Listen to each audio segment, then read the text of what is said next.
Excellent. We're live and recording.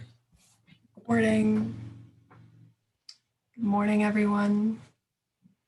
I can't see how many people are here now, but good morning, buenos dias. Okay.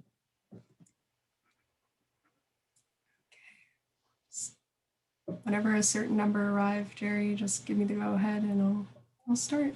Sure, it looks like we have about 17 in here now. Good turnout, and who knows how many are watching this live on Facebook right now. That's true. It seems someone has raised their hand. And then it went away. I think may have been an accidental click. Feel free to go ahead and start. Okay. All right. Good morning, everyone. Thank you for joining us today. My name is Alexandra De Martino, and I'm joined by Jerry Pippins from the UnidosNow team. Today, we're going to be talking about four-year universities, and we are so excited to have a representative from the University of South Florida, along with a former FLA alum, and two representatives from New College. Both of these schools are in Sarasota. And of course, we could not do this without the support of the Charles and Marjorie Barancik Foundation. So huge thank you to them. Before we begin, or antes de empezar, please make sure that your Zoom name matches your real name. This helps us do polling and send out surveys. So I'm going to leave this up on the screen. So if you could just change your name real quick to match your real name, su nombre real, we would appreciate that a lot. So I'm just going to give a minute.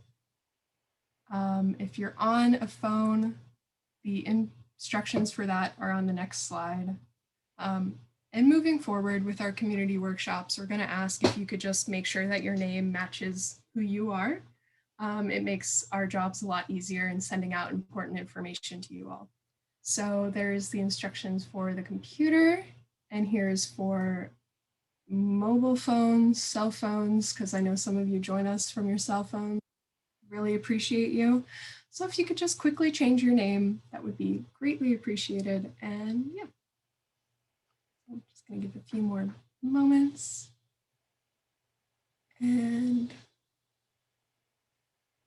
okay, so we offer interpretation in Spanish. So to access Spanish interpretation, you want to click more on the lower right or upper right-hand corner of your screen. Then you'll click Language Interpretation, then click Spanish and mute original audio. Para acceder a la interpretación en español, haga clic en Más en la esquina inferior derecha o superior derecha de su pantalla. Luego haga clic en Interpretación de idiomas, luego haga clic en Español y en Silenciar audio original.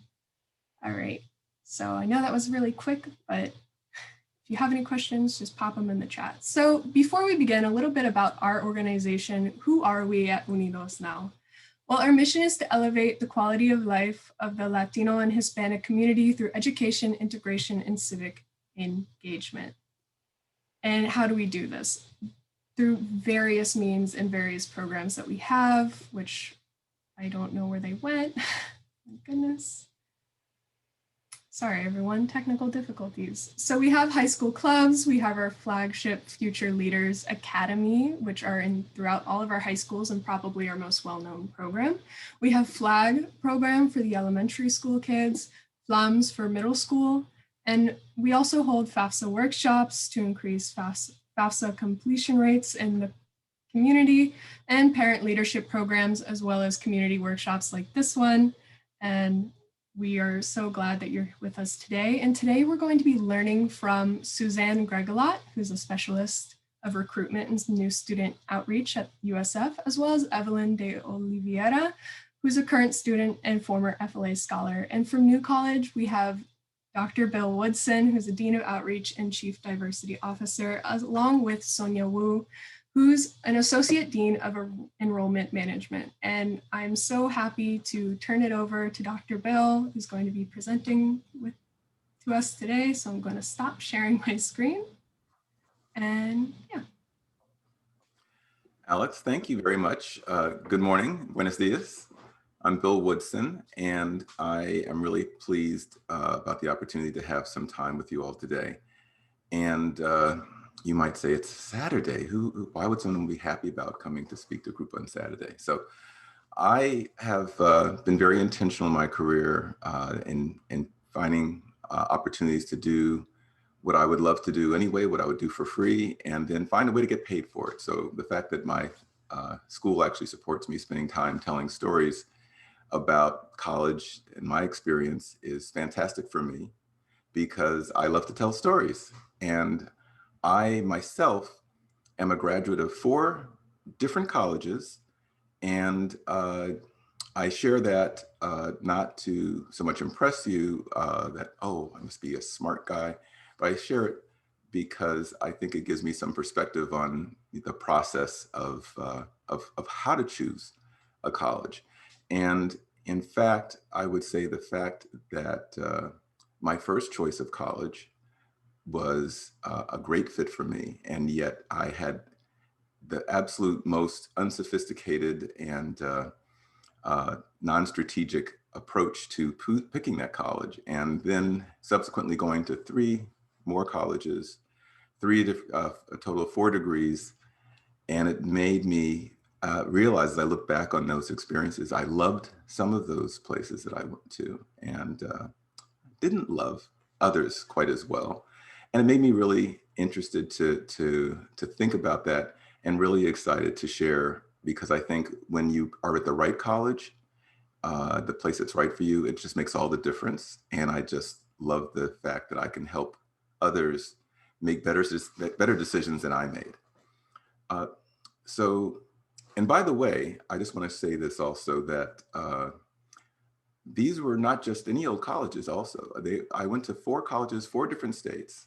And I was just thinking about this morning, I think a very good argument could be made that in each case, the college that I chose was arguably the best college in that state. And by the way, none of them were in Florida, so I don't have to get into this whole Gators versus Seminoles thing. So I leave that all to the folks here locally. But I think even though they were all great colleges, they weren't all great for me. Some of them were, and I'm happy to have gotten the experience at each of them. But I do want to share, because like I said, I love to tell stories. And let me tell you about the story of, I guess this would be college number 3. And I'm not going to tell you the names because I don't want you to get distracted about that. But I'll just put it this way. A couple of the schools were in New England. A couple of the schools were in the Midwest. And this was an MBA program in the Midwest. And my roommate was extremely excited about going to this school, as was I. But the reason for his excitement was that, or one of the reasons, was that they had this great football team that was on national TV on Saturdays. And the idea that he could walk down to the stadium and go to the big football game, that was a big deal for him. And I thought that was the oddest thing I ever heard of. Who goes to an MBA program because they're going to school with a great football team? But you know what? It was an important part of his experience. We were there for 2 years together. I think he went to 15 games. I think I went to 1, maybe 2. But you know what? Everyone is motivated by different things. And that's part of, I guess, what I want to share with you, is that it's okay that the reasons that you're picking the schools that you're picking is maybe different from why your friends or your parents are thinking about a different school.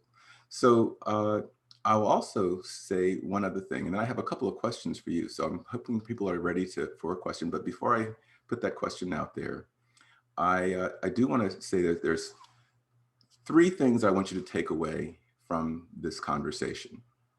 And one is that I think, in my opinion, the best education prepares you for any and everything.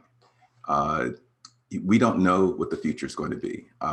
One of the things about my experience, and I'm an old guy, I've been around a long time, my job titles have included consultant, budget analyst, special assistant to the mayor's budget director, director of international business development, senior programmer analyst, and now dean. And I can't even tell you what would be the best degree for half of those job titles. I certainly couldn't have anticipated as a college freshman or a high school senior that those would have been among the titles, the responsibilities that I had.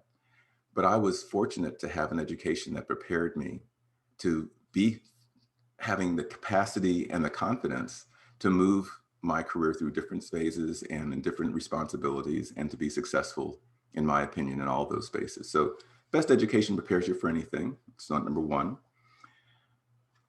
Number two, the best education puts you someplace where you love, someplace that you're excited to be. I think we do our best work when we're enthusiastic about it. So you want to go to a place, you want to go to a good school, an excellent school, but you also want to be to a school that you're looking forward to being amongst your classmates, with your faculty. And then third, education is a huge investment. It's an investment of your time. It's an investment of somebody's money. It might be yours, might be your family's. It might be the state of Florida. It could be the United States. There's federal scholarships. It could be private scholarships, but it's a lot of money. It's a lot of your time, and that education creates an asset that's going to be with you the rest of your life. And so you want to make that investment wisely. You want to think about that decision. You want to make a better quality decision, or at least a more thoughtful strategic decision than I did when I picked my college. And so and you'll have it all your life. And it's also an experience that you'll take away all your life. I reflect back today on the experiences I had when I was in college over 40 years ago. And most of those memories are positive. And frankly, for some of my friends and classmates who made other choices, they're not so positive. So I'm hoping for you all that you will pick an experience that prepares you for anything, that puts you someplace that you love, and that creates an asset that you'll take with you and be excited about for the rest of your life. So let me tell you a story, because like I said, I like to tell stories. I told you about my roommate and his reason for being excited about college, about the college we were going to together in the Midwest. I chose my undergraduate degree based on this very short list of criteria.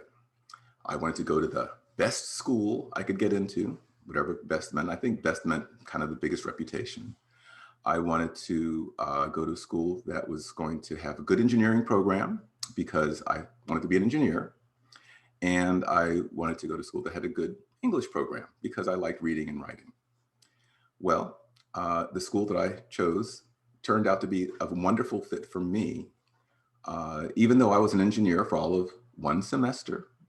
And I finished my undergraduate degree with a degree in urban studies.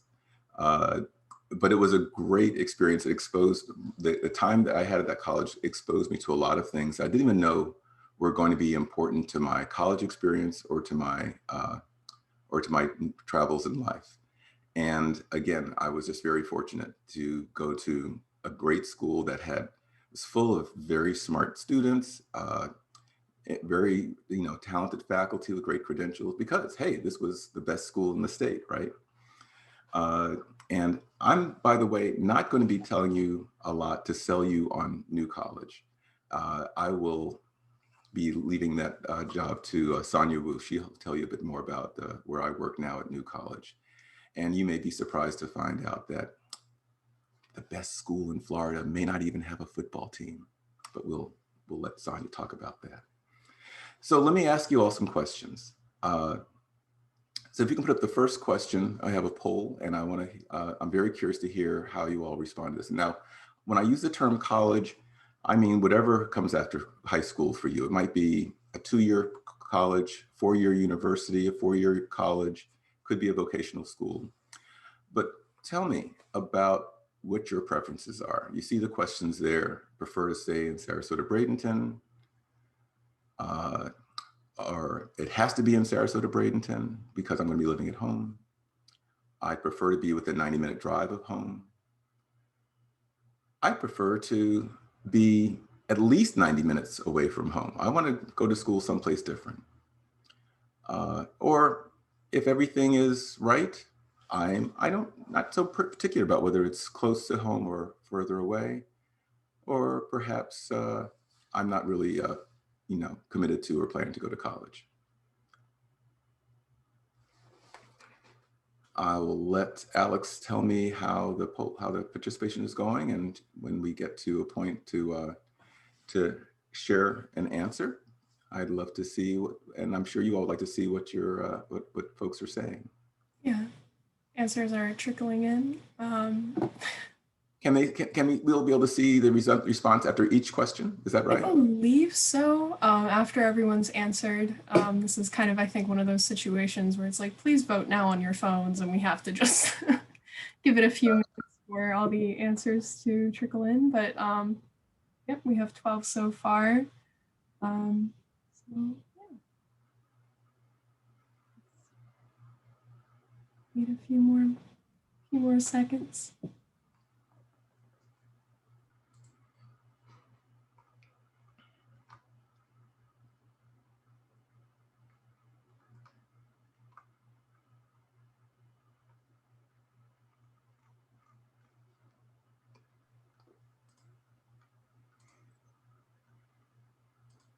Okay, 15.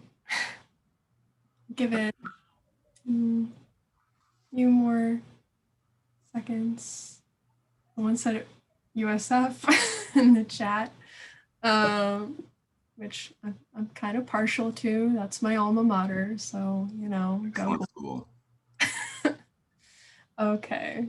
Yeah, so I'm gonna end polling because it's been one more. All right, so we'll see. But it looks like the majority of folks said that they prefer to stay in Sarasota and Bradenton. Okay, very interesting. So 38% said prefer Sarasota Bradenton. So not a requirement, but a preference. 13% said, two people said within 90 minutes would be preferred. No one is really focused on getting away from home. But 4 of you, 25%, thought it would be, doesn't really matter. They're fine whether it's close to home or not. And then there's 4 folks who are not sure if college is right for me right now. They're still making that decision. Thank you for participating. That's really helpful for me to understand. I always love to know more about my audience, so this is really helpful. Let's go to the second question. And if you'll put that second question up. Again, while there may be more than one statement that kind of fits, try to pick the statement that fits the best in representing your feelings. So option 1, I know exactly what I want to study and what kind of career I want when I finish my education. Question 2 is response 2 is I have 2 or 3 areas of career interest. Looking forward to college to help me zero in on my career choice.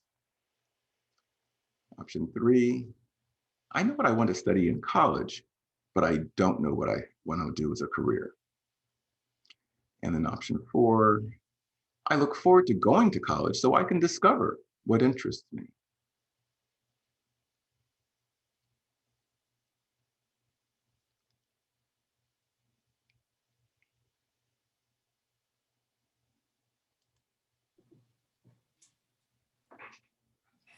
Yep, we have some answers coming in. I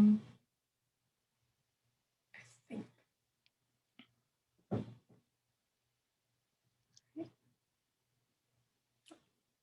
A lot of people are voting on this one. Okay, cool.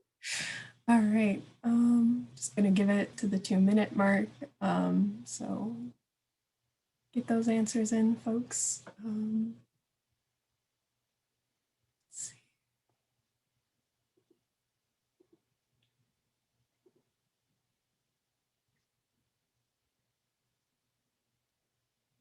Right. We should get some background music next time. Some Jeopardy music. Jeopardy music is like the perfect music for this kind of thing. Give everyone something to listen to while we wait. All right, so I'm gonna end polling. I'm going to share the results. Okay. Very interesting. So almost half, 9 of you thought, I know exactly what I want to study. And then the second most common was 7 I have 2 or 3 areas of career interest. So the great majority of folks have a fairly good sense of what it is they want to do with their college experience.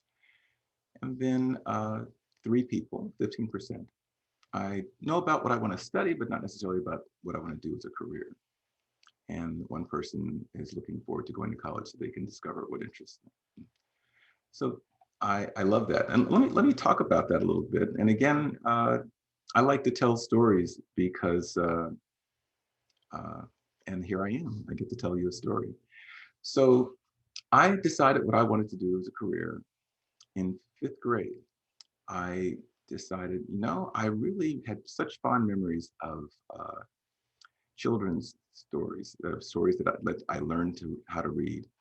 And I said, I'm going to be a writer of stories. I even started a little school newspaper and wrote fictional stories in the school newspaper.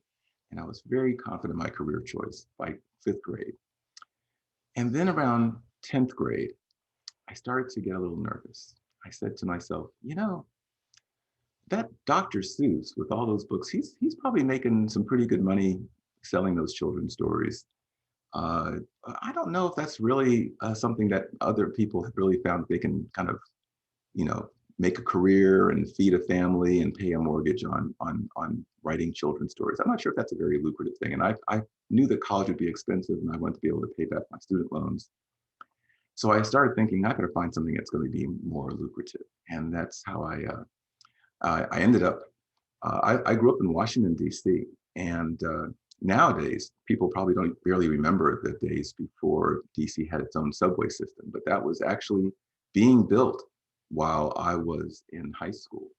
And the newspapers were full of stories about how this new subway system, where the stops were going to go, which neighborhoods would get served, and this was really going to change the experience of living in Washington, D.C.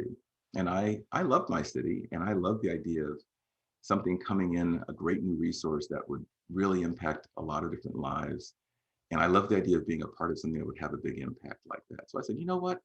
I want to be an engineer because engineers, I hear they get paid very well. And it'll be something really interesting because I'll be able to design transportation systems and decide where subway stops go or where highways will go. And it really will change the lives of people.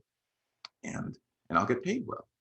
So that was my plan. And so that's what led me to wanting to go to that college with the good engineering program. And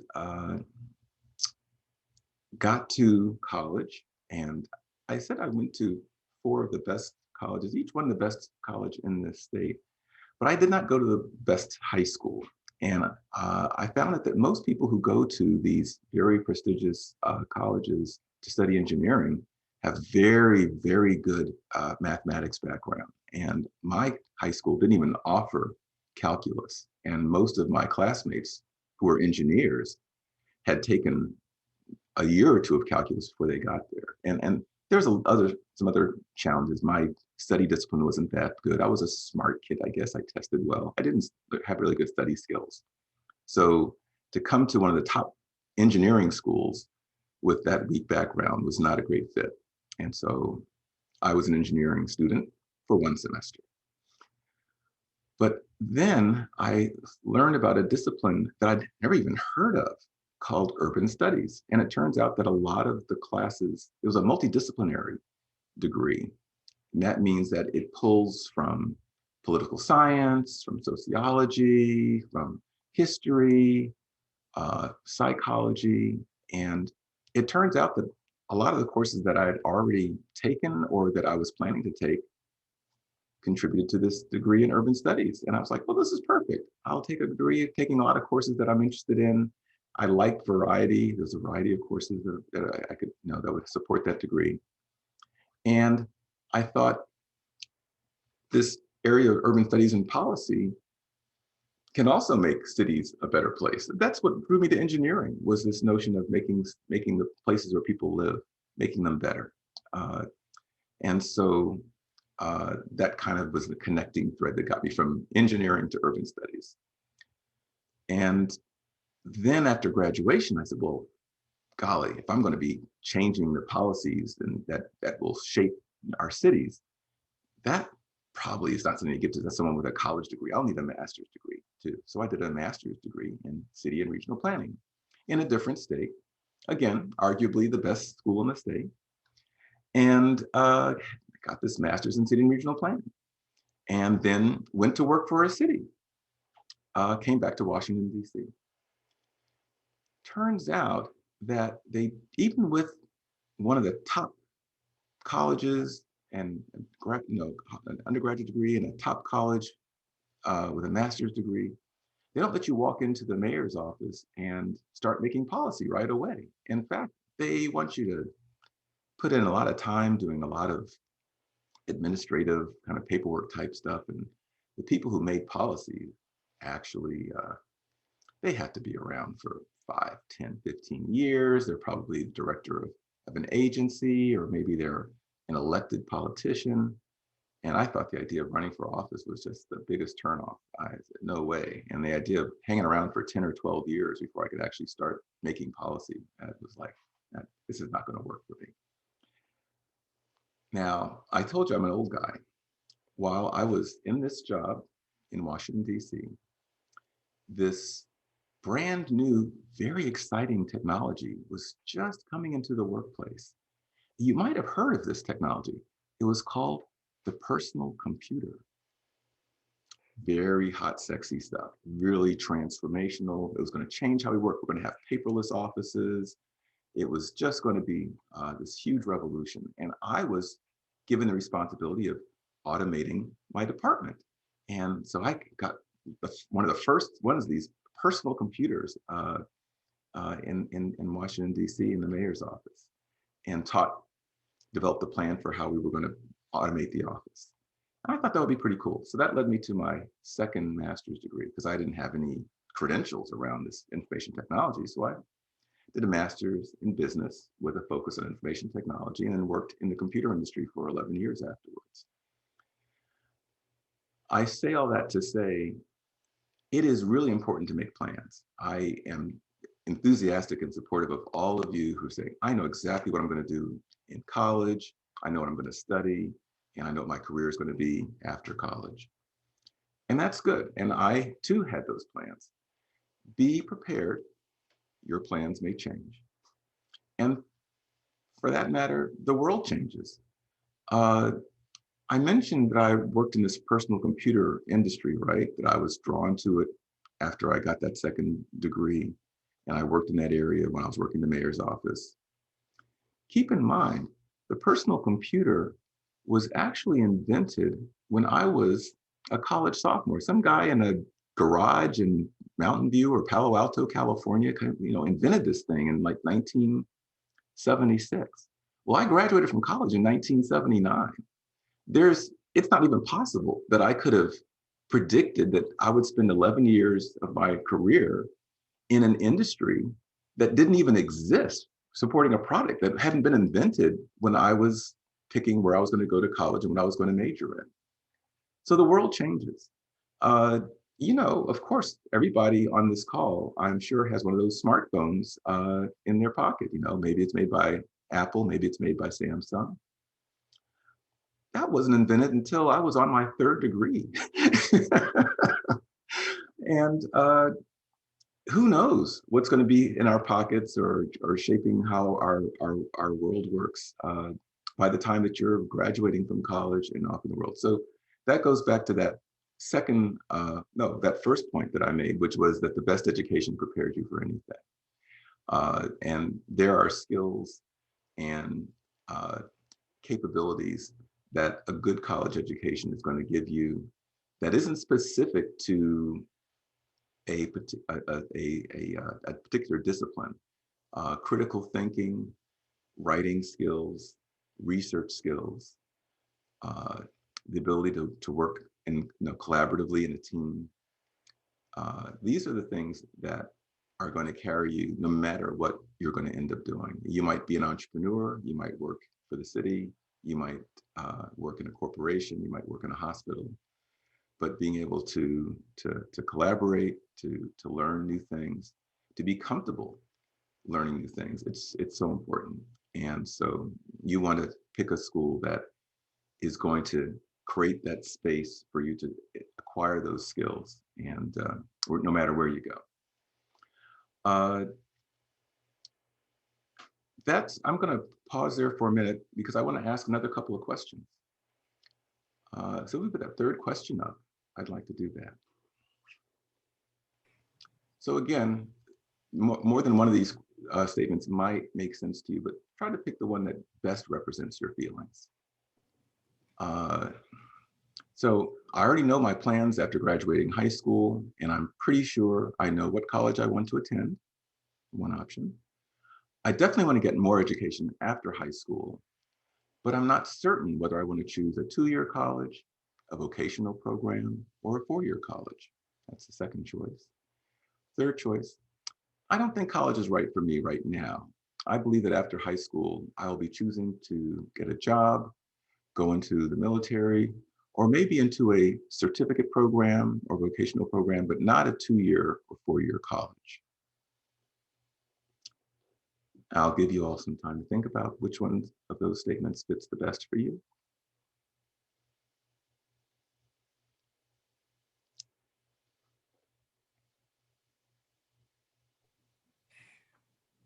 Give it 2 minutes. Also, I'm sorry, everyone. The questions seem to have cut off. I put the translation next to the original question, and it seems to have cut off some of the translations, so I apologize. Can our translator read them in Spanish for our audience? I think you covered them when you went through all. Oh, of course. So I think we're okay, but in the future, that's just something I have to keep an eye out for. And Alex, let me ask you, are there questions for me now? And how are we doing on time? I also want to make sure I stay within the time. You're doing good on time. You have about till 11:10, and then it's Sonia's turn, but we'll give you a few minutes of. And were there any questions for me, or we would save the questions for after Sonia and the other presenter? I don't see any questions at the moment, but there might be questions after Sonia presents. Well, I think we'll be handing off right on time then. That's good. I always like to keep an eye on the clock. Okay, so we have pretty close, almost a tie. Well, not quite. The second choice was the most popular one. Definitely want to get more education after high school, but not certain whether I want to choose a 2-year college, a vocational program, or a 4-year degree. That was the most popular choice, 15 of you, 56%. And then 11 of you, or 41%, said, I already know my plans after graduating high school, and I'm pretty sure I know what college I want to attend.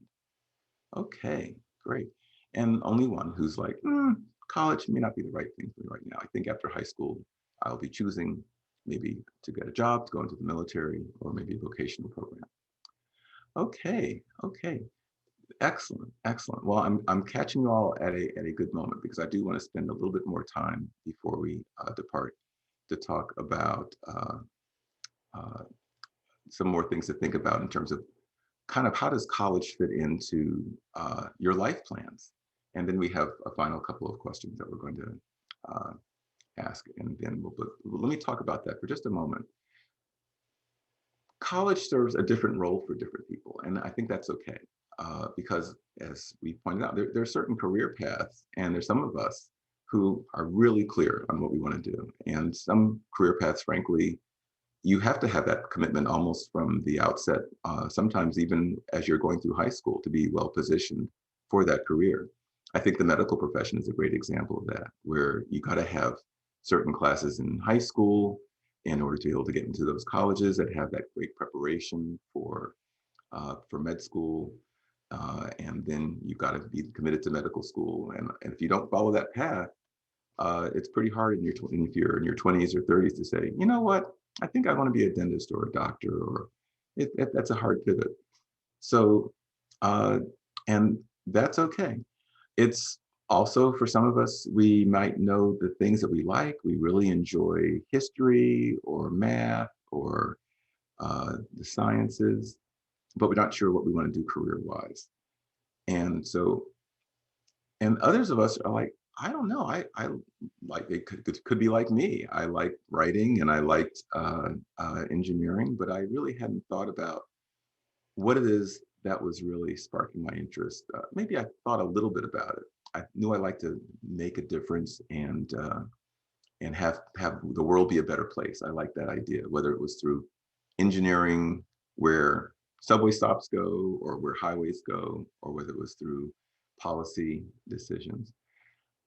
What I've realized that, and it took me, frankly, until my 40s, probably, or maybe my 50s, to realize that what I really enjoyed was this notion of sharing perspective and experiences that encourage people, to live their best life, if you will, realize their potential, to be where they needed to be, to be encouraged to do their best and to be their best, and to also be people who impact others. And I think that was the common thread between even wanting to be an author of children's stories. If you think about those classic books like The Little Engine That Could or Green Eggs and Ham, they're about, trying your best. They're about, being faithful to your ideas, being open to new ideas or new experiences. Stories like I Love You Forever, or The Giving Tree, sacrifice and love and encouragement. And I think storytelling is a way to have that power and impact. And you can also be on a Saturday Zoom call and talking to high school students and share stories, and that can be a way to have the same impact. So I think that, whether it's engineering, whether it was policy, whether it was information technology and the transformation that came along with the personal computer, that notion of helping others to be their best and to realize their potential, I think might be the common thread for me. That's just me. I encourage each of you to kind of look for that common thread in what excites and energizes you. For some of you, it's the idea of being in the outdoors and being closer to, to nature, to work with animals. It might be, some people love to work in teams. They love to collaborate. They love to talk. They love to listen. They love to build relationships. Some people love a project and just put them in a room and let them go off and do research or study or write. Whatever it is that really floats your boat, really try to go past that first layer. For me, I need to get past the first layer of the job title of engineer to find that really the core of what I was about was, like I said, telling stories and being encouraging to others.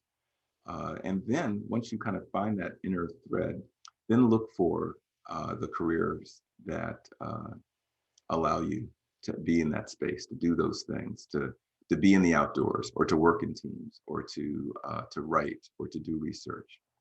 But also, I do want to go back to those 3 points that I made, that to find an education that prepares you for anything, because the space, the job title that allows you to realize your preferences, your desires, that the job that energizes you, that you would do for free, and then you found a way to get paid for that thing. It may not be created yet. It might be created your sophomore year of college, like it was for me. But also find a place that you're going to fall in love with. Now, that's the new college campus. If you fell in love with that, no one would hate you. But I said I was going to let Sonia talk to you about new college, so I want to leave that thunder for her. And then remember that education is that huge investment of time, and that you want to make that right investment. So if we can just put that last couple of questions up, and I'm really curious to see what folks think about this next question in terms of how far they want to go with their education. So 3 options again. You might be drawn to more than one, but try to pick the one that best represents your feelings. When I finish my education, I will have a 4-year college degree. Or I might or might not continue with school after graduation. And if I do, I don't know what kind of education I will pursue. Or when I finish my education, I will have a professional degree or a graduate degree. maybe a JD, I'll be a lawyer, maybe an MD, I'll be a doctor, maybe a master's or a PhD. So take a few minutes.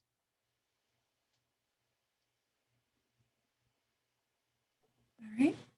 While those answers are coming in, if you wouldn't mind, there's a question from Elizabeth. As a parent, what's the best way to support our kids and help them choose and discover their passions? What could we be doing with our elementary and middle school students? Oh, that's a great question. I think one of the best things is exposure, to have experiences. Part-time work is a great way to get experience. Go to museums, go to the park, go travel. If you have family members that are in different careers, find a time for your child to talk to that family member and ask, and maybe ask some leading questions, have that person describe what it is that they do. It's really hard to imagine what you've not seen. So let your child see as much as they can. You never know what's going to connect with them. I talked to I did in my doctoral research, I studied the people who chose policing as a career. And it was so interesting to hear how people got connected to that career path. And a lot of times it was because they had an uncle or an aunt who was a police officer, and that made an impression with them when they were 10 years old, and 20 years later they became a cop. If they had never had that exposure, they couldn't have that idea planted in their head. So make sure that your children have broad experiences. What did we get in terms of responses to that question? Okay. Oh, we had an almost perfect split between the first and the third option.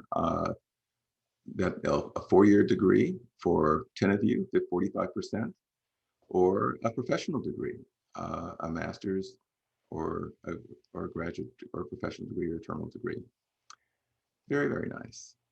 And then 3 of you, 14%, said not sure about what they're going to do after graduation. Thank you. And now for the final question. And this is about the cost of college. We'll put that up there quickly, and then we'll transition to Sonia. So, and here you can pick all the choices that fit. First choice, my choice of which college to attend will be heavily influenced by the cost of college. Second choice, I'm confident that I'll be able to manage the expense of college. Third choice, I might choose to delay college or not attend at all because of the cost. And then finally, the cost of attending college is not a major concern for me. Maybe you know that you'll be going to a public institution and you have bright futures and you're confident that you'll have a full ride. Maybe your parents are wealthy and you're not concerned that your family will be able to afford the cost of college, but for whatever reason, cost of attendance is not a major concern for you. So take a few moments, pick all that apply, and it'll be interesting to see how the responses come back here.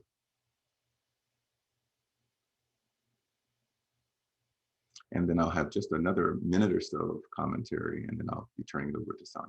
I do want to keep us on time.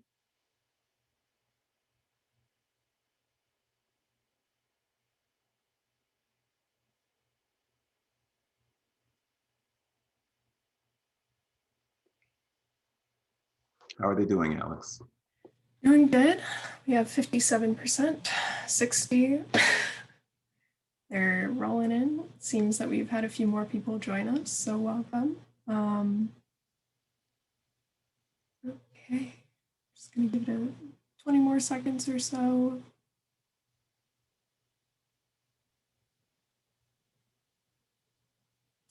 All right.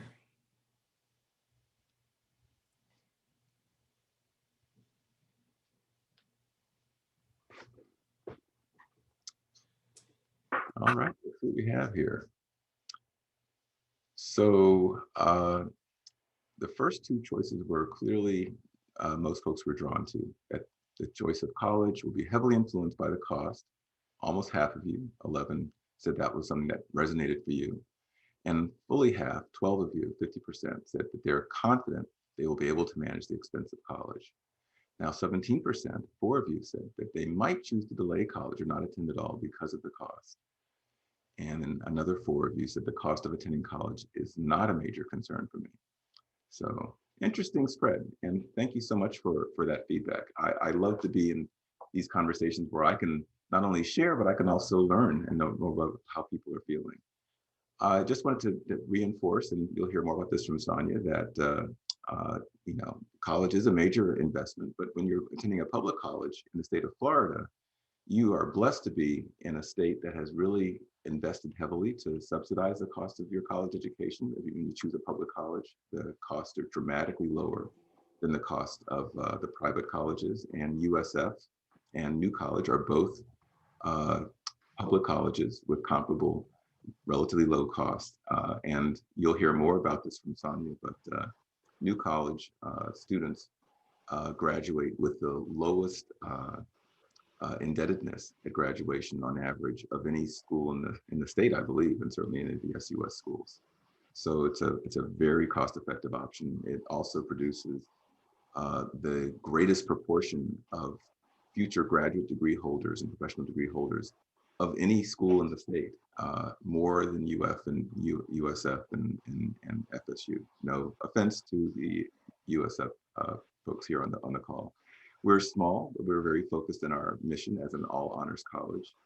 And so something to think about as you're thinking about what are your options and how to make this wonderful, exciting, important decision about where to invest for your college education. Thank you so much for your time. I'm Bill Woodson at New College of Florida, and you can find me online. I'm happy to chat with you offline.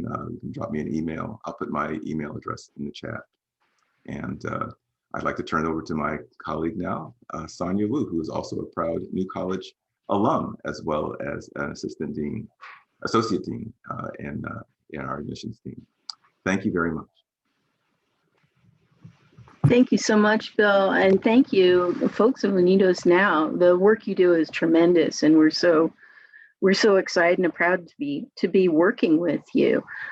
As Bill said, New College is right in your backyard, and we would love to have all of our local students apply to our school. I saw in the chat earlier a question about when is the best time to apply. For college, the best time to apply is early in your senior year. One of the things that we do our best to keep a lookout for is when students might not be eligible for certain kinds of aid, simply because they may not have citizenship, they may not have the correct documents for federal aid and so forth. And of course, the state likes to place limits on that sort of thing. It's not what we would choose for our students, but we do have to follow the rules of the state. But one of the ways that we're able to help students is to keep an eye out for if they might be eligible for Florida resident rates to keep their tuition as low as possible.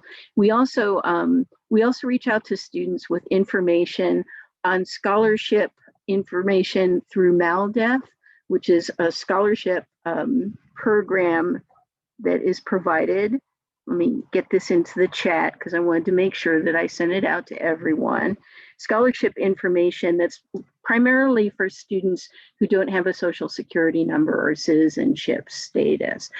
Even if they're small scholarships, if you're able to help piece together the funding to help you go to college, it is such a worthwhile investment. And college, I do believe, is not just great preparation for careers, it's a life-changing kind of experience. I'm going to go ahead and start my presentation. Bill, your picture is up in the corner of my screen. I'm going to move you. You probably can't tell that. Can everybody see my screen yet? We can't see it yet. All right, let me try that again. Sometimes the sharing is paused for some reason, so just make sure it's not on pause. We good now? Yep. Excellent, excellent. So New College is the honors college of the State University System of Florida.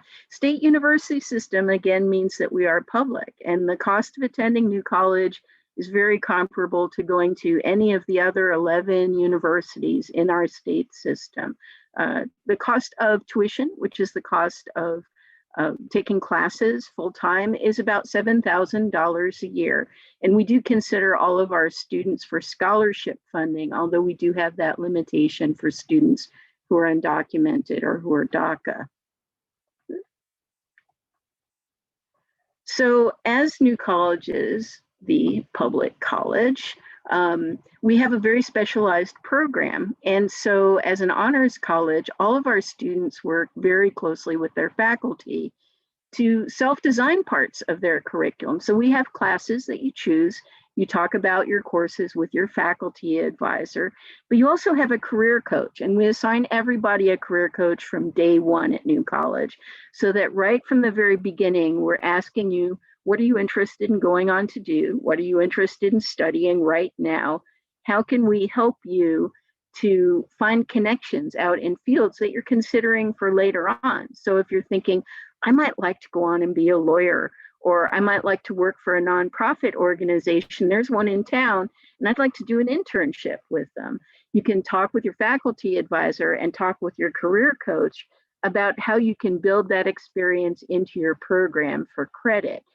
The work that you do at New College is also different, because when you're doing studies in your core academic field, there will be times when you're asked essentially not just to learn what has been studied before you and passed down over the years, but also to understand the methodology in that field. So to understand, if you're doing something like a psychology experiment, how you would design that experiment to get good results, and how you would also design it so that if you're studying a group of people and asking them questions on a questionnaire or exposing them to a certain kind of experience, it has to go through human subject review boards so that you're not causing harm to those folks.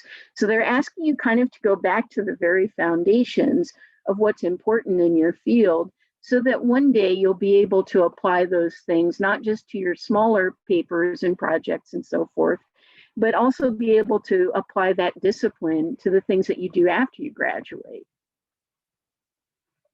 The compass is basically how we approach our program. So it's all about how you navigate things. And part of learning to navigate things is learning how to ask for help when you need it.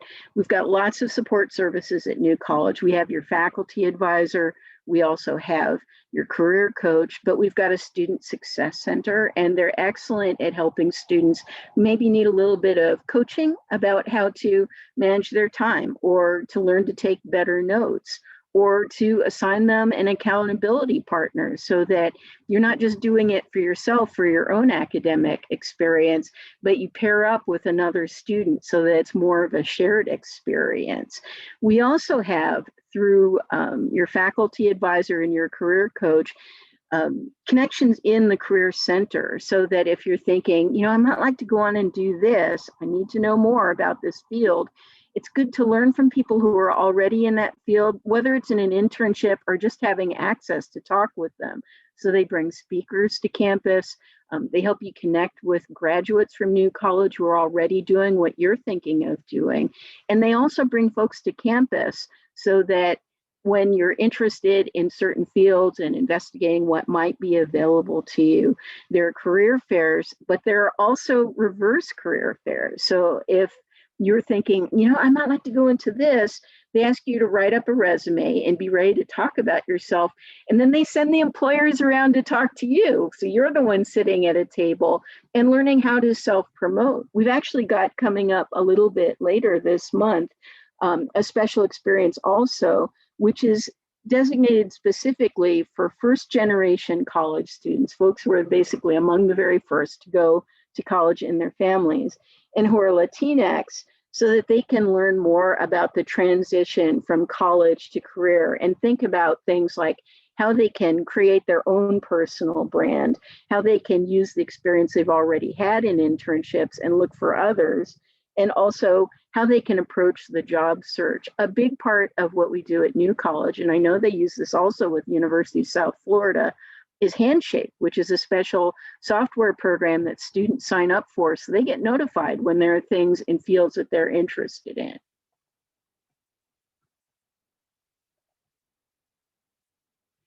So a few more facts about New College. I mentioned that all of our students are working very closely with their faculty and with their career coach right from the very beginning. A lot of what we do is really helped by the fact that we keep New College small by purpose. So our student faculty ratio is 7-to-1, and our average class size is 12 students.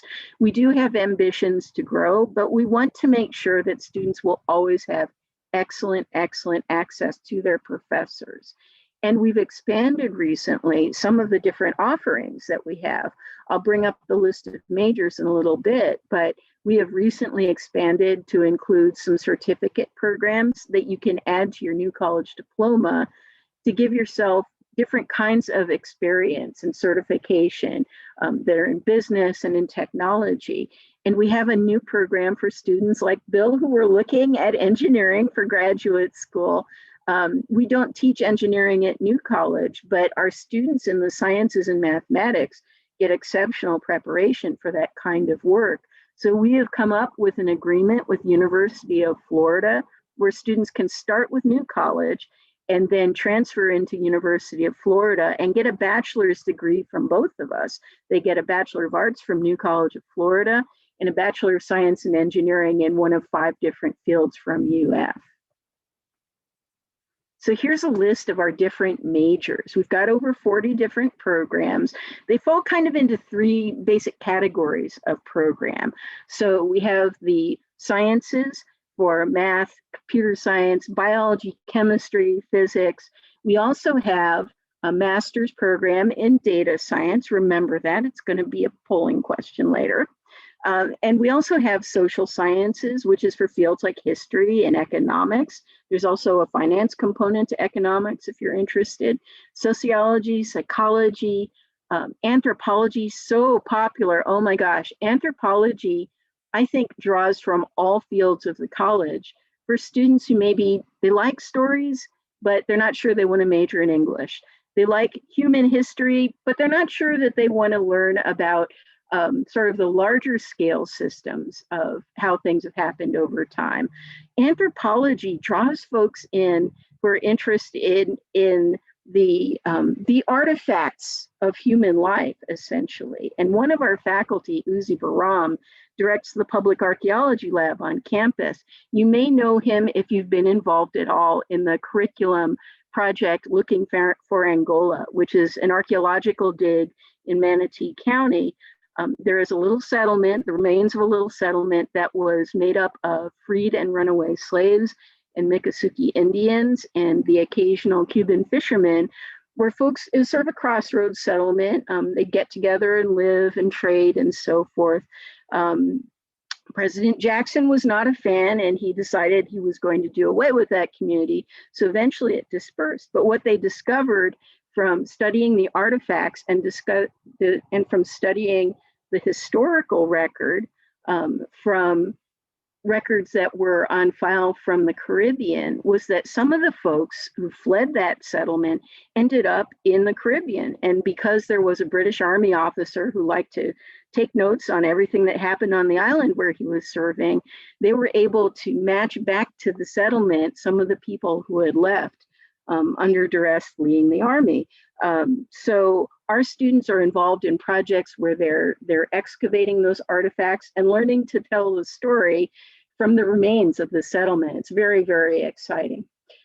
We also have the humanities, and that's for fields like English, music, art, theater, dance, and performance studies, and lots of different languages and religion. The different languages we teach at New College, we teach Chinese, we teach German, French, we teach Latin and Greek under the classics, we teach Russian, and it's a really exciting thing that our students get a chance not just to sit in a classroom and study verb charts, but they're asked to practice with each other. And so our faculty will report back, I was walking down on the bayfront and I passed a little cluster of students, none of whom were Chinese, but who were all conversing in Chinese with each other. And there's that kind of excitement over learning that really makes it a more enriching kind of an environment. When you're with other students who also care about learning, it makes a much more much more interesting kind of experience. They also very strongly recommend to all of our language students that they spend some time working in the original language, not just with their new college faculty. And so one of the things that they'll do is they'll encourage students to go on study abroad, or to another school that has a special immersion program, or if there are organizations in the local community where they can work with them so they can practice the language with native speakers. And we've had exceptional success with students being able to go on Fulbright programs and the French government teaching assistantship program through Fulbright so that they can go and actually work in the country after they graduate. So some of the things that are kind of special about the structure of what we do, I mentioned advisors, I mentioned career coaches, and I talked at great length about our majors. But one of the things that's kind of special is you don't just sign up for classes. Of course, you sign up for classes, but you actually talk with your advisor on a very regular basis about not just what you need for your major, although of course that's very important and you will discuss that, but what are your goals? What are the things that you want to accomplish right now? What are you thinking you might like to accomplish in the future? And it's very important to cultivate this relationship with your advisor, where you're making your advisor not just somebody who approves things for you, but you're developing an arrangement where this is your mentor. And ultimately, as you work through the program, this is someone you should be able to view sort of as though you are kind of colleagues in your field, because again, you're asked to learn the foundations of your field. So you want to make sure that you're able to talk at that level to a certain extent with your advisor. Of course, your advisor is always the one who's going to be in charge. You can't make any move in your academic program without your advisor saying, yes, you can sign up for this. Yes, you can drop that so you can sign up for this other thing and so forth. But you want to make sure that you're always consulting closely and discussing it, not just asking for permission. At the end of every semester, your professors who have you for any course or anything that you design for independent credit, whether it's a semester tutorial, which is kind of like a course you create for yourself, and that might be an internship or something else, or even for a January independent study project, your professors will provide you with written evaluations. These are performance evaluations to say, here are things you've done well, here are things that we recommend you improve. Here are some good next steps for you to consider. And then the final requirement for graduation, everybody does a senior capstone project. So from my own experience at New College, it's a large undertaking. You have to learn how to design a large project, and you have to learn how to manage your time to work on that, usually over the course of your final 2 semesters. And you have to figure out also, how do I talk to these professors who are going to ask me questions on it afterward? So again, developing those really good relationships with your professors, very important, and good to practice doing that while you're still in high school, so that you shouldn't ever feel that all you're doing is what you're told.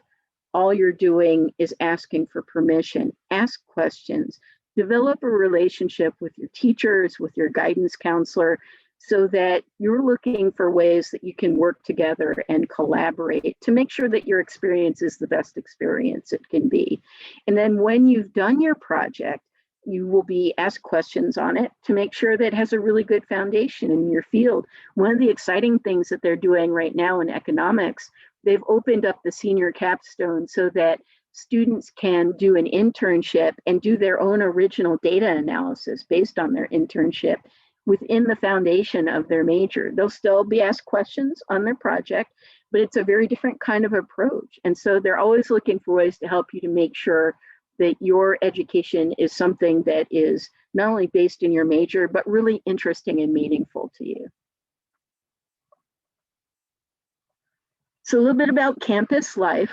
We are a residential college, and one of the nice things is that you have a great residential college right in your own backyard. The cost of living on campus involves not only the dormitory, but also a cafeteria plan. And when we do financial aid packaging, we take those costs into consideration. If you're a student with financial need, we would strongly, strongly recommend that you apply for the Barancik Scholarship. The Barancik Leadership Access Scholarship is something that's designed to help students who have financial need which is through the FAFSA. So it is something, unfortunately, that's only available at this time to students who are U.S. citizens or who are eligible aliens or permanent resident aliens. But with that, what we ask is that students write a short essay and they submit some answers to questions, and then those folks are interviewed by a committee on campus. And in one of the primary things that the Barancik allows us to do is to help students with the cost of living on campus. So in addition to whatever scholarship funding and other kind of aid you might get from the college, from the federal government, from the state of Florida, this helps us to make sure that as much as possible, any student with a real sense of need is not having to experience a gap in their financial aid package, so that they're able to afford to live on campus and have that full 24/7 kind of learning experience. Because again, a lot of the college experience is not just about the classroom experience. It really is transforming in the sense that you learn how to live and work with other people. You learn how to solve problems that don't always have anything to do with a question you might be talking about in class. And it might be, how do I manage my time? How do I put together this organization? I want to be involved in 5 different things, but I can't afford to let my academics go. And how do you figure that out and just learn to live with other people? And I think the residential experience is a really great one. If you're not able, though, to cover the cost of living on campus, we do provide some options for local students who need to live at home for whatever reason, so long as they live with their families within 30 miles of campus. It is possible for them to get a waiver of the on-campus requirement. We have these things called living learning communities, and these are basically ways for students to get together because they have an interest in common, whether it's outdoor adventures, music performance, it might be like Pride if you're LGBTQ, it might be something where you're interested specifically in more international studies and learning about other cultures.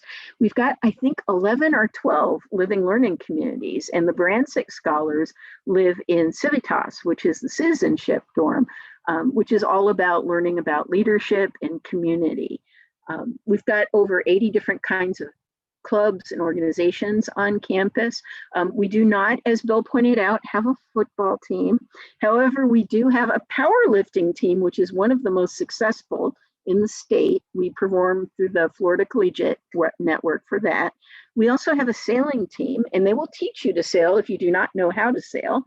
And we've got a crew team. So we have things that students will put together, including things that are just strictly for fun, that are really not particularly about competing with folks from other places at all. We do, though, have sort of an ongoing relationship with, this is going to be in the polling questions, with the Cross College Alliance. So we are a member of an organization of local colleges that allows students to take a course at one of the other schools while they're full-time enrolled at their own school. So New College is a member of that. The State College of Florida is a member of that. Ringling College of Art and Design is a member of that, even though they're a private college. USF at Sarasota-Manatee, and also Florida State University, the Ringling Museum. Our students do some internship work through the Ringling. So, and then we also have not only local internships and research opportunities through local organizations, but we've also got some cool off-campus study options for our students. We're a member of the 6-school organization Eco League, which has basically, the other schools are private schools, but you pay your tuition to New College, and it gives you access to 5 other locations where you can experience 5 other environments. One of them's in Alaska, one's in Maine, right off the coast of Maine, one's in Wisconsin, one's in New Jersey on a school that has its own farm, one's in Arizona. I mean, it really gives you some amazing different kinds of opportunities. And we're also part of the National Student Exchange, which gives you access to over 100 different campuses across the US and some abroad. It's a picture of some of our marine bio students because we're right on the water. And for students who are thinking, I know I want to go on to graduate school, certainly there are plenty of careers you can go into that do not require going on for another graduate degree, either a master's or a PhD, but we do exceptionally well for preparing students for that kind of an advanced degree program. We do have, again, our own master's degree in data science, but we rated the top public college in the country for the percentage of our students who go on to earn a PhD, the doctorate. And other schools on this list, holy cow, great schools, great schools. So, you know, we're very glad to be in there with them and to beat the #2 school by a number of points. Admission, I'm sorry, we're shameless. So, so for admission, we use the common application, which many students will use if they're applying to other colleges in the state university system of Florida. But we also have our own new college application. So if you're not already planning to use the common app, that's absolutely fine. Either one is fine. We have no preference for one over the other. Use whichever is easiest for you. We also require a transcript and your exam scores. I know there's been a lot of discussion about other colleges around the country waiving exam scores. We are not permitted to do that, even though it sometimes causes hardship to students. The state does not permit it, at least not at this time. We are still open for admission for the fall semester, and we expect to take application materials right up to July 1. So if you're a senior and you're still looking, we would love to have you apply. We don't use a formula, but we wanted to provide you with that sort of middle 50% wherever our students land. So for the last fall class, we do recalculate everybody's grade point average. Basically, we give you a full point for any advanced placement, international baccalaureate, ACE, dual enrollment, core courses, and then we also give you half a point for honors courses. So we're looking basically at your core academic courses and calculating a grade point average on the basis of that. The state system does expect that you have college preparatory coursework of at least 4 English, 3 science, 3 social studies, at least 2 years of the same foreign language, at least 4 years of college prep math, and at least 18 academic units altogether. And if you ever have questions about, you know, where would I stand with that, you are welcome to reach out to me. I'm glad to walk through a transcript with any student. For exam scores, for the SAT, here's where they fell, 1190 to 1365. I know sometimes students feel like, oh, well, that's the make or break thing. It's not. We're looking still at kind of courses you're taking, how are your grades, also what's your involvement in things outside of the classroom. And if you would like, you're welcome to, not required to, not secretly required to, submit an essay, submit a recommendation if you think those are things that will help you gain admission or explain something in your record. Absolutely welcome to do that. And for the ACT here, again, middle 50%, 25 to 30. So here are costs of attendance, tuition and fees. Cost of taking classes as a full-time student, New College is all full-time, is about $7,000 a year for a Florida resident. Most of our students who come to us from our local schools are going to be Florida residents for tuition purposes, or at least we're able to arrange to charge them the Florida resident rates. The out-of-state residents do get hit with a higher price tag, very definitely. And when that happens, we take that into consideration if they're eligible for financial aid, that their cost of attendance will be higher. The cost of living on campus and having a cafeteria plan is about $10,000 a year. And when we say books and other expenses, that's the most variable part of the budget. We work with a financial aid budget, but it's something where basically we want to make sure that students are just thinking ahead. They have personal expenses and so forth, that they know that they'll need to plan for that. One of the things we strongly recommend, we have financial literacy workshops, actually through Bill's office. And one of the things that's important for students to consider is if they have a financial aid package and they're offered loans, sometimes they may need strategically to take those loans to make sure they're not having to work and take time away from their studies so they can prioritize earning their degree instead of taking time away from their ability to do well in their classes. And those are things that you certainly could talk about with CC Linton in Bill's office. So scholarships that we have, we do our own 4-win scholarships, automatic consideration, and these are some scholarships that students can apply for. The Jake's Writing, the Brancic Access, of course, and that's still going on. We're taking things from seniors this year up to May 1, and the Skesto Scholars Leadership Program. We also have another scholarship that's specific to STEM. And here's our contact information. Did I use up all my time, Alex? Can I still ask my polling questions? We're kind of short on time, and I want to make Okay. USF has enough. I'm so sorry. It's like once I get started. I understand, but thank Well, you so much. Oh, yeah. So I put my contact information in the chat, including the maldef information. So please, if you think you may need to apply for scholarships because you might not be eligible for federal or state or institutional scholarship, go ahead and go to that link and find out what may be available that they're collecting through maldef. And please feel free to reach out to me. If you ever lose any of this contact information, I'm very easy to find. I've worked at the college for over 30 years. Pretty much everyone knows how to reach me. Thank you so much, Sonia. Yes, check out the maldef. That's the one we recommend too. At the end of the presentations, I'll share a link with everyone that will be full of resources specifically for students who are undocumented or DACA. So keep a lookout for that. And up next, without further ado, is Suzanne Gregolot from USF, which is my alma mater. So a little partial, though New College is an excellent school with a really beautiful campus. If you get the chance, just drive up there, walk around. It's really lovely.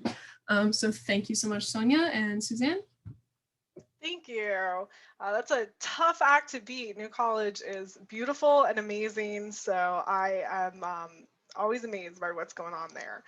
Hi, everyone. My name is Suzanne Gregolot, and I am so glad to have you all today here. I know it's Saturday, but anytime I have the opportunity to talk about USF, I am excited.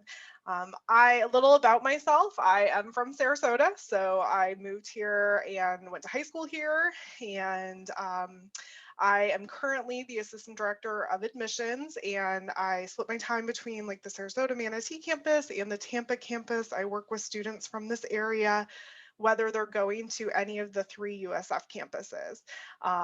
So that's my title, but actually my best title I have besides mom is alumni. So I also went to the USF. I'm an alum, so same Alexandra, I'm biased. And you know, one of the things we talk about, I know student panels always take it, but I'll never take up an opportunity to act like a student again, is to talk about my why USF story. And it's a little different for me. I knew I wanted to go to USF. My parents moved to the States right before high school, and I knew I didn't want to go far because I had just finally settled and made friends.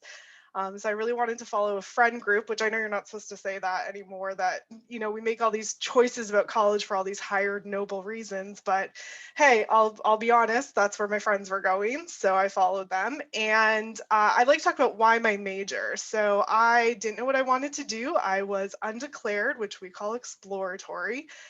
And I took a class with a professor, Professor Susan McManus, and she teaches political science. And it was amazing that she was there in front of me. And then later that night, I saw her on CNN. And she's a renowned political science commentator. She's even today, anytime there's an election, she's there on TV, PBS, documentaries. And I thought that was amazing that undergrads would have access in their first year to professors who have these amazing careers and opportunities. And so that led me to a career where I bounced between higher ed and politics. And I'm so excited to share my story with you guys.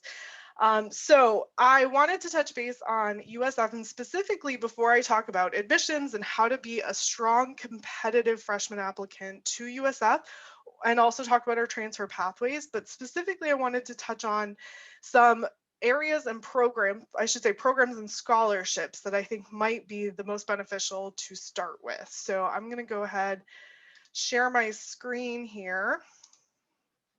Let's see. Share. Okay, can everyone see that? Yep. Okay, perfect. So the first one is USF Status of Latinos Committee Scholarship, and this is a scholarship that the President's Office developed for students who are undocumented or whose parents are undocumented. So this is one scholarship we do recommend applying to. You will have to do a separate application for this one. In addition, let's see the tray here. This scholarship is restricted to students who do the FAFSA. So this is the USF Latino Scholarship, which USF has had for many years. And lastly, we have the USF Camp program. So if a student has a background in agriculture, migratory background, the camp program is an amazing program. Brigida Gar is a great contact if a student is interested in this program. It's a lot of support services, tuition assistance is possible. So this is a program for a student with a agriculture or migrant background. They do have to apply for the FAFSA for this program. So the last thing, I don't have a slide of it because it's a form, but we do have DACA waivers. So that is that out-of-state portion of your tuition is waived if you've gone to a Florida high school for 3 years. So for students that are DACA or undocumented, it's going to be that Status of Latino Scholarship and the out-of-state waiver are the two ones that you want to apply for. If you are, a background that you are eligible to complete a FAFSA, then the camp program and that USF Latino Scholarship are going to be the two that I think you just definitely want to take advantage of, take that opportunity. Any questions on those parts before I move on? Nope. And I'm sure I can drop links in the chat and everything after to like redirect you guys back here. That would be great, Suzanne. Thank you. Yeah, absolutely. Okay, so am I still screen sharing? Can you see a PowerPoint? We're still seeing the windows. I might have to, Still share. seeing the windows. You might have to, yeah. Got it. Figure the sharing. There we go. Sorry, we work a lot in teams, so Zoom is always a little different for me. I kind of have to get the hang of it. But you guys see a PowerPoint now? Perfect. All right, so USF Office of Admissions.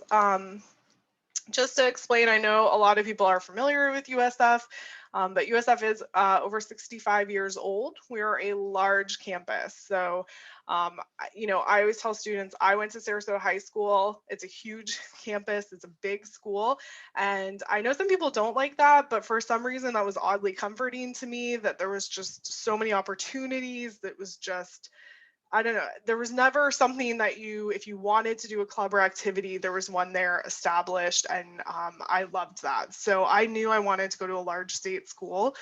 We are a mostly undergraduate institution. 37,000 of our 50 are undergraduates. The rest are going to be master's, PhD program students. Our student to faculty ratio is 21:1. Average class size is 33. So a lot of classes are going to be just like what a high school class feels like.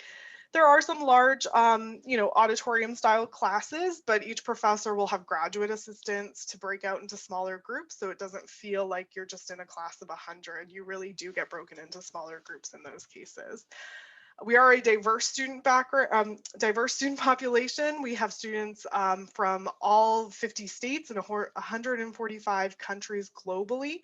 So whether you're in the classroom or your roommate or people that you sit next to or study next to, everyone's bringing a different perspective to the table to help your education and help you look through and hear different perspectives. So there are 3 campuses for USF. We have our St. Pete campus right down by the waterfront, our Tampa campus, and finally Sarasota-Manatee.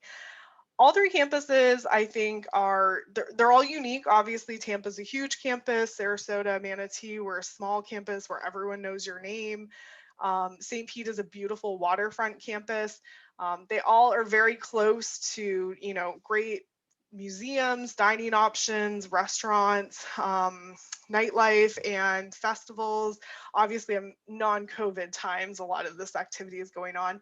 But the number one thing I always tell people about all three campuses is that they're safe. They're very safe. As an undergrad myself, walking around them at night, whether I studied till midnight or was walking between my house and a friend's house, I always felt safe. And those are things like there's always like security, blue lights, and the best thing is the text alert system. And so if you're a parent and you're a little worried, make sure you subscribe to the text alert system so you can know what's going on campus.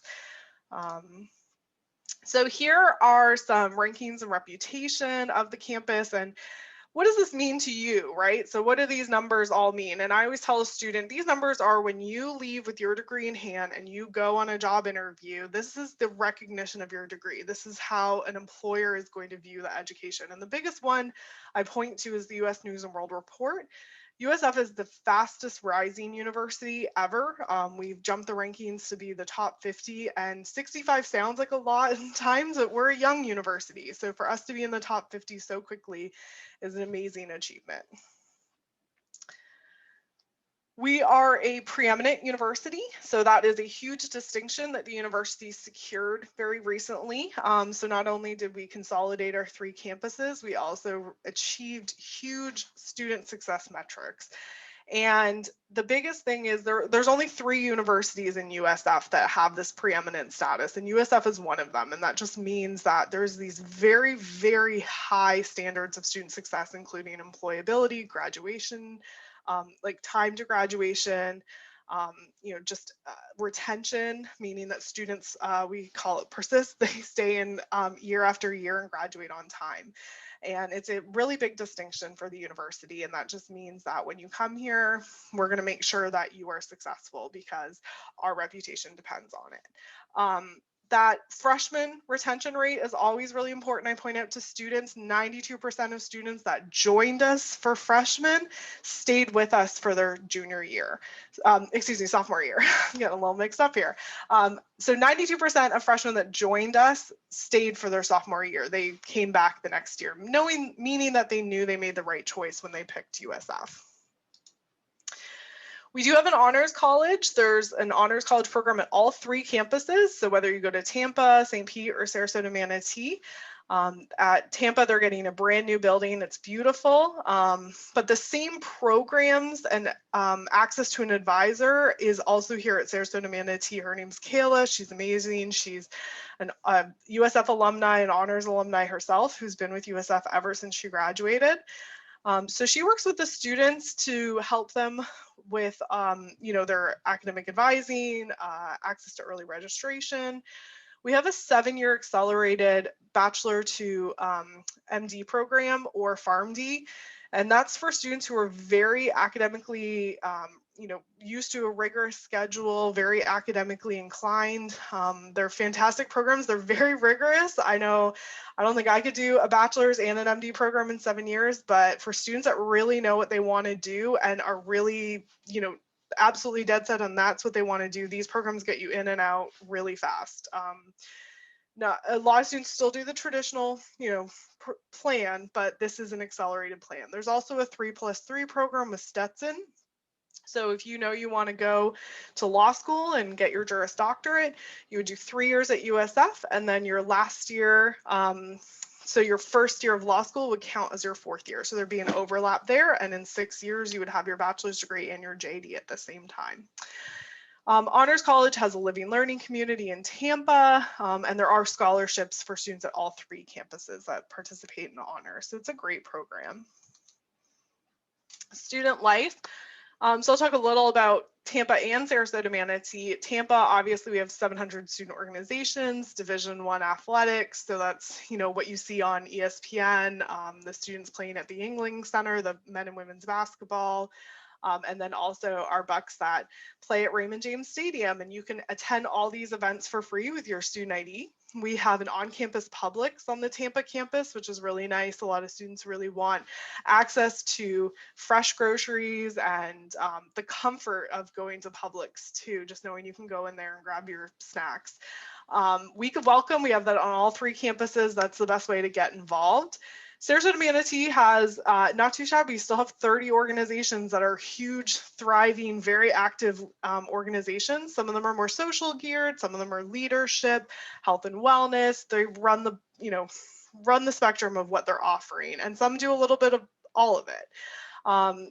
We have lots of great special events, and these 3 pictures here are all Sarasota-Manatee. The 2 are on campus, so that's our Week of Welcome event, and then that's our cafe we have on campus where you can get lunch, snacks, drinks, and then our students we do trips and programs where you travel. Those students went to Washington, D.C., so lots to do with our little campus right up here.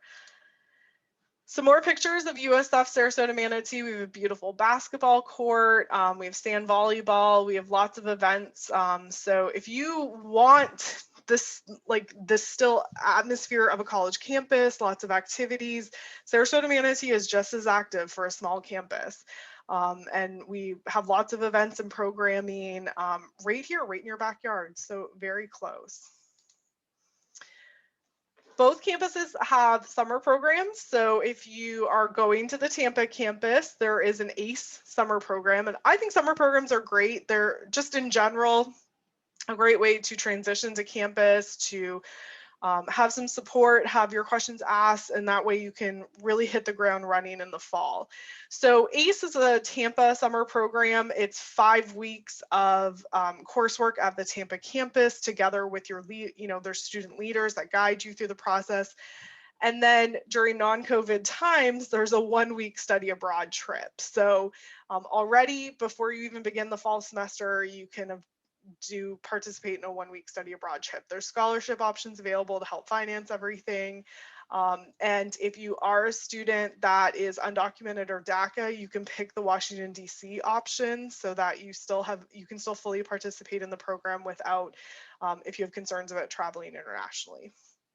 At USF Sarasota-Manatee, we have Summer Beginnings, which is an amazing program. We bring the speakers to you. So whether it's staff on the campus that are going to talk about things, or we bring people from outside campus. For example, the CEO of Tervis, that Tervis Cup company, if everyone's familiar with that, he's a USF alum and he comes and speaks to our campus regularly about business and marketing. So we try to bring in speakers and kind of start introducing you to all the resources. So Summer Beginnings is a great program. You really, there's again, student leaders, they establish like a mentor program. So you'll get a student mentor to help you through the program.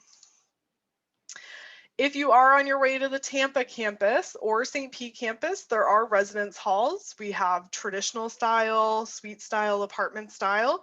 All of them, you have access to a laundry facility, kitchen, mailboxes, on-campus dining options, and they're very safe and secure.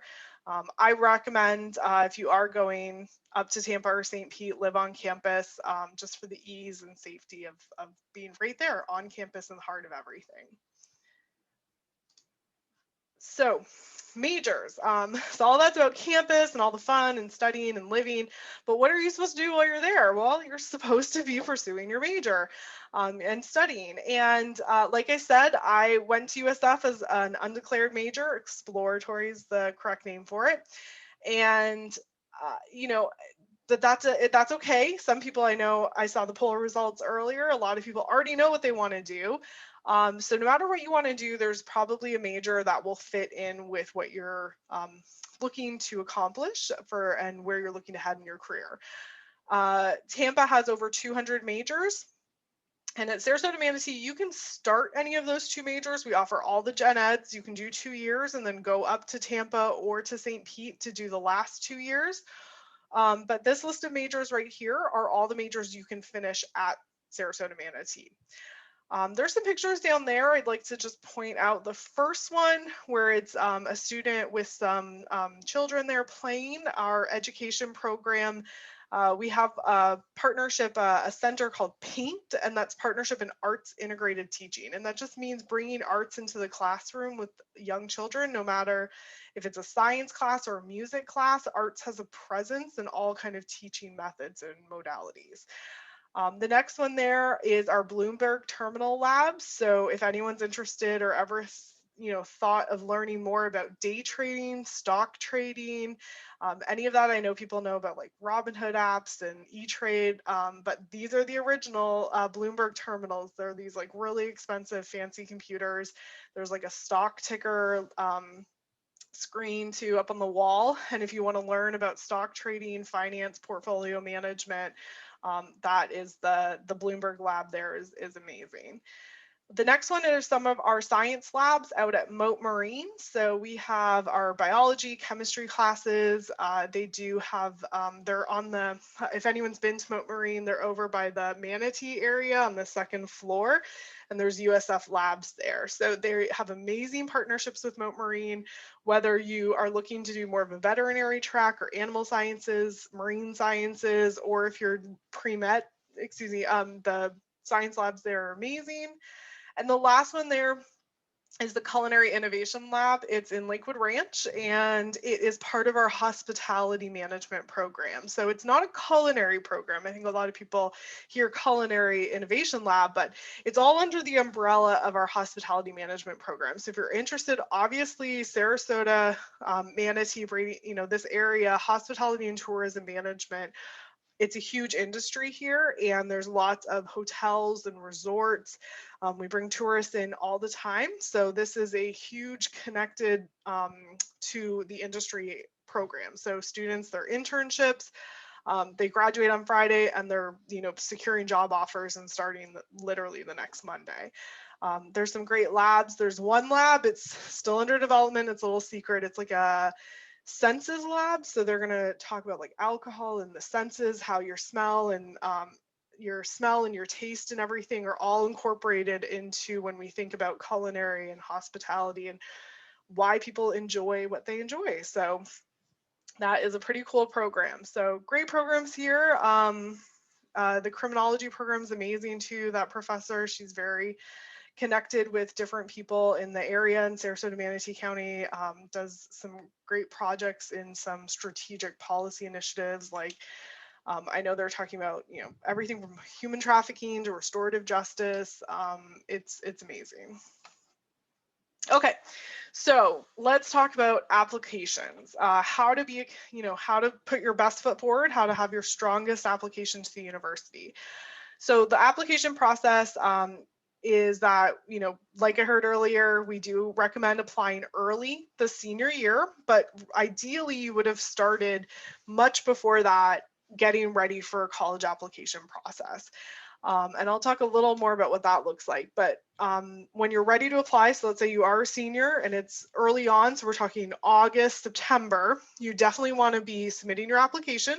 We do take the Common App or our institutional app. We don't give a preference to one or the other. There's a $30 application fee, or we do accept waivers, so your high school guidance counselor can help you with that to waive the application fee. You're going to need to send your high school transcripts and then send your test scores. I know Sonia explained how GPAs are recalculated by the universities, and I just explained to students this is, every high school, whether it's public or private, every district they calculate GPAs a little bit differently. So we do recalculate just to make it fair for everybody. So no matter whether you think your high school might do it a little different than another person's high school, we'll recalculate it so that we're fairly looking at everyone's GPA. Test scores, we do understand that COVID has negatively impacted a lot of students' access to testing. So we are, trying to be really understanding. This year we extended our freshman application deadlines to give students more time. But as Sonia mentioned, we are bound by Florida statutes and legislation requiring at least one test score.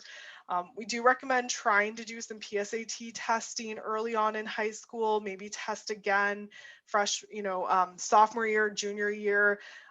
We recommend trying both ACT and SAT because some students like one more than the other. And we do super score. So it's in your best interest to test as much as possible and send all of your scores to us so we can super score your scores to maximize your overall cumulative. Other trends that we look at are your grade trends. We're going to look at 9th, 10th, and 11th grade. We're going to look at the trend of that. So we're going to look at how you're doing, how you're challenging yourself in courses, and how that GPA has looked over time. And we also definitely, if you do take advantage of dual enrollment programs, which USF has a dual enrollment program that is really great, and it's a real great way to start your college process. So if you're interested in USF dual enrollment, which you can start as early as 9th grade if you meet eligibility criteria. And then we're also going to very critically look at your dual enrollment coursework. So make sure that you are, taking advantage of that, challenging yourself with the most academically rigorous coursework you can. So these are mid 50% ranges, which again means these are not minimums. We don't have any minimum score, but this is to give you an idea of what our freshman class looked like, this most recent one. So we're still in our application cycle for 2021.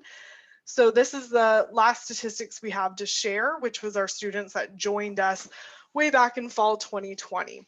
These were the middle 50% ranges for those students, meaning that 25% was higher, 25% was lower. So these were the GPAs for the fall and then the summer. I always tell a student to apply to the semester that they most want to attend. And we will, if you don't meet requirements for that semester, we'll automatically consider you for another one. So if you apply for fall and don't meet the criteria for fall, we will invite you to summer if you meet the summer criteria. So don't feel like you have to put your application to the semester you think you want or you think you're most competitive in.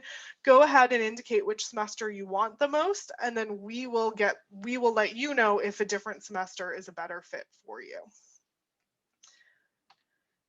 And then here are scholarship options for students. The application to the university, your freshman application, is also your application to these. You don't have to apply separately. We'll automatically consider you for these scholarships.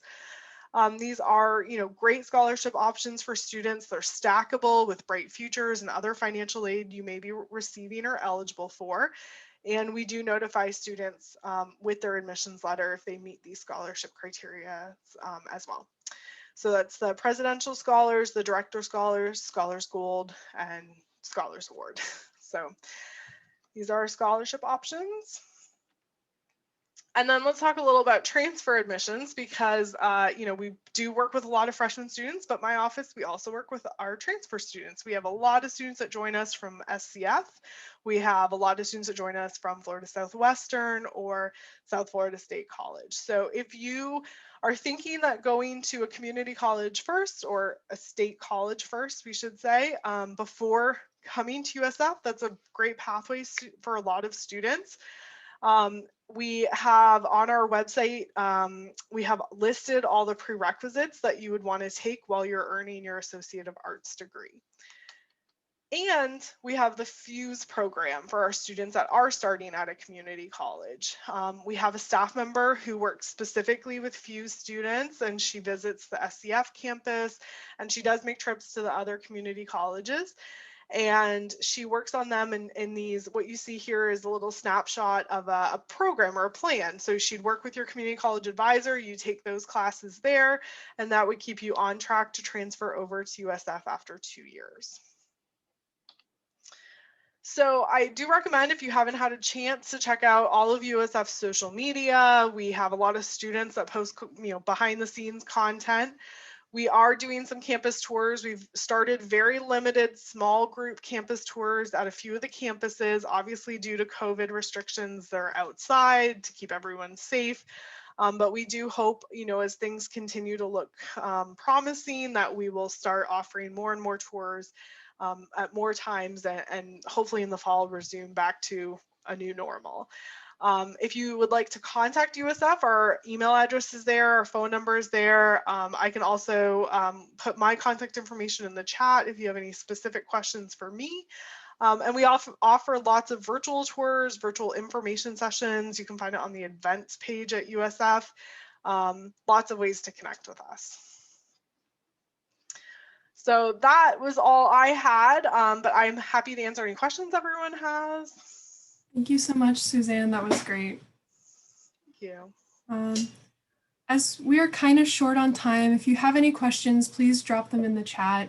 Suzanne, if you're able to answer them that way, that would be great. If not, you can contact Suzanne or or the admissions office at USF. But now I'm going to turn it over to former FLA alum, Evelyn. So it's all you now. Thank you. Hi, everyone. I hope everyone is having a really exciting morning this morning. I had no idea I was going to be the only current student on this panel, but I'm glad I am, because then I can give like a student perspective on college life and university life and all that. I am currently a sophomore at USF in the Sarasota-Manatee campus. I'm 19, so I graduated a year early from high school. And so that was very exciting in a way. As a USF student, I hold a few positions in clubs and such. One of them that I am really proud of, I am currently a USF ambassador, which if there's any, let's just say fundraising events or any tours or any events that's going on any of the campuses, you will see students, they are students who are wearing formal attire, and that is what we do. We offer help, information. We basically represent USF to everyone who does not know that much about us. I am now a community leader, so if any of you ever have any kind of tours at the USF Sarasota-Manatee campus, whether it is in-person tours or online through Microsoft Teams, the people that will be guiding you in any icebreaker games you play, you will see me there. And I believe Suzanne talked about the clubs at USF Sarasota-Manatee campus. I believe the exact number might be 33 or 35 clubs. I am representing LASA for USF Sarasota-Manatee. LASA is the Latin American Student Association. It's a club. I am currently the president for that club. We're always looking for new people. So if any of you plan on coming to USF in our campus, LASA will welcome you with open arms, and we have events that we plan on campus. Everyone that I've met in the club, we're all from different parts of the world, you know, not just because it's Latin American Student Association doesn't mean we don't accept anybody else, but everyone is from a lot of different places. So you see a lot of diversity on campus. Just like also Suzanne mentioned beforehand, when applying to USF, if there are requirements that you don't meet, like I personally did, I did not start in the fall my freshman year. I started in the summer, just about a month after I graduated from high school. It's still the same environment. You still go on campus if your class is in person, because I know COVID has restricted a few of those classes to 100% online. It was still a great experience.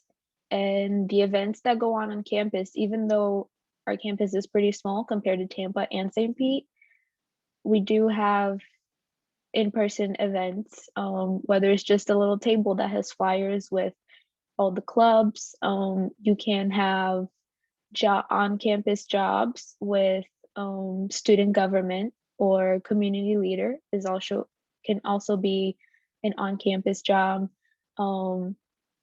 There's always, with in-person events, there could always be food or face painters or bouncy houses I've seen.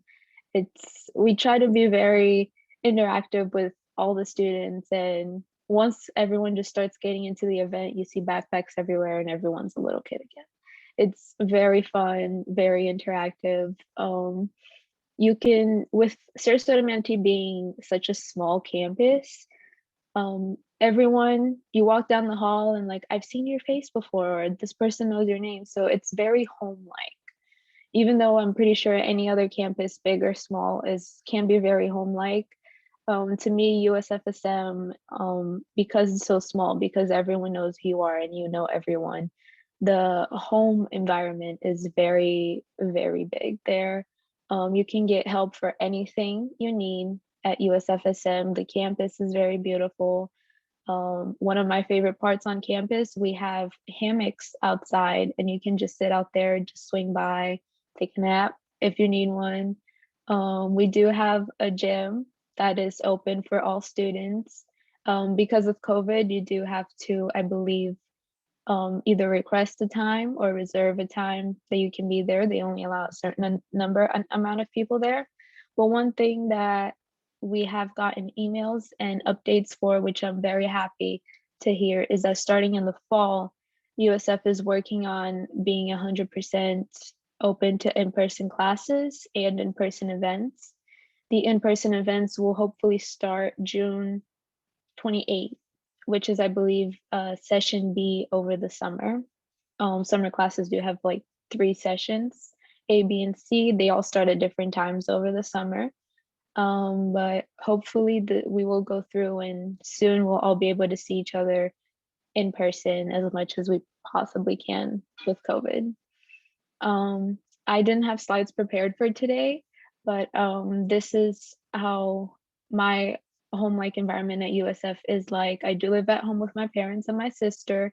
It's only a 30-minute drive to campus from here. And this is what I have to give you guys. If anyone does have any questions, I guess feel free to ask on the chat. And I believe Alex has my email if anyone wants to contact me for any like student experience. Thank you so much, Evelyn. I will say that LASA is a great organization on campus. I was a part of it myself. They always have really great food during different events and holidays. And that was my favorite part of being a part of LASA, as well as connecting with other students. So if you have any questions, because we have a little bit of time, for any of the speakers who are here, feel free to drop them in the chat and we can have some questions going, because I know that we were kind of rushing through a little bit. But yeah, so I'm just gonna give a few minutes for people to ask some questions. I'll put Evelyn's contact information in the chat. So if anyone has any questions, or if you have any questions, you can also ask me, because I went to USF in Sarasota-Manatee, so I have some experience. So. No, I actually went to USF in Tampa. So if anybody wanted to ask about that, I have experience there as well. Go Bulls. But there are no comments on Facebook asking questions, so we're clear on that front, just so you know. Okay. Well, in that case, I will continue on with the rest of the presentation. I'm also putting in the chat a link to resources that are, resources and scholarships specifically for students who are undocumented or DACA or don't have a social security number. So you can find a bunch of scholarships because they are out there. They're just really hard to find sometimes. And I know Sonia mentioned maldef, and that's an organization we highly recommend for those students. So please check that out. I'm going to share my screen again. So can we all see? Good. So we'd really appreciate if you could complete this survey. And if you complete the survey and if you indicate that you're interested, you can actually go birding. That's something that we're going to offer to anyone who's participated. So please go to the link. I am going to drop that in the chat so it is more accessible. And birding is basically you go on a tour and you have binoculars and you look for birds. And it's actually really interesting.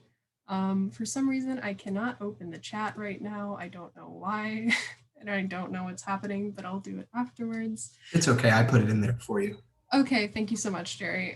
So yeah, please check that out. We have, if you live up in Bradenton, on April 24th at 9 a.m., they'll be doing a tour in Palmetto at the Phelps Preserve. And on the 8th of May at 9 a.m., they'll be doing one in Celery Fields in Sarasota. So it's definitely worth checking out, especially if you're interested in science and animals.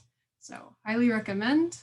So resources to learn more about us. These are all of the UnidosNow clubs that we have in the high schools in Sarasota and Manatee County.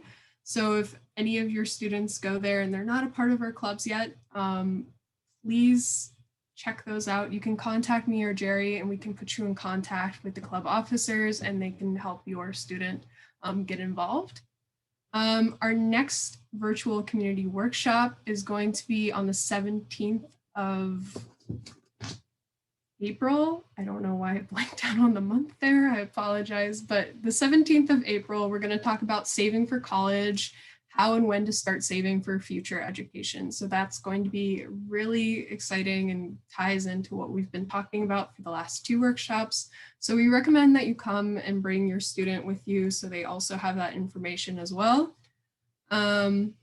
If you have any questions, please feel free to reach out to me. That's my contact information. That is not my phone number. I will put my correct phone number in the chat. So I want to thank everyone for being here today. I want to thank the speakers for being here. Wonderful hearing about all of the schools. New College and USF are great schools. I know that, you know, I said I was biased, but honestly, I will say that New College is an excellent, excellent school with a beautiful campus that we share actually with USF Sarasota. We share our campus and some of our campus facilities with New College. So you can always walk down and see the bay from New College or from USF. It's really wonderful. So if you have any questions, I'm going to put my information in the chat. Please feel free to reach out to me. Or any of the attendees that were here today. And yeah, so thank you so much. I'm just gonna type that in there. Oops. And yeah, thank you so much, everyone. I hope you have a good rest of your day. And we will see you next month. Goodbye. Just give a few more minutes in case you wanted to access any of the resources. So I won't end the meeting just. Okay. Give it a few more minutes. All right.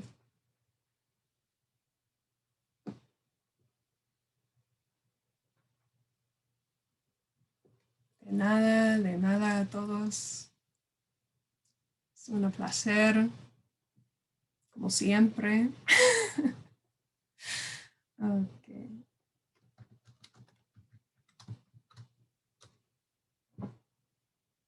All right. Well, in that case, everyone, I'm going to end the meeting now. Thank you so much again. I hope you enjoy the rest of your day, as I said, and we look forward to seeing you at the next workshop. Goodbye.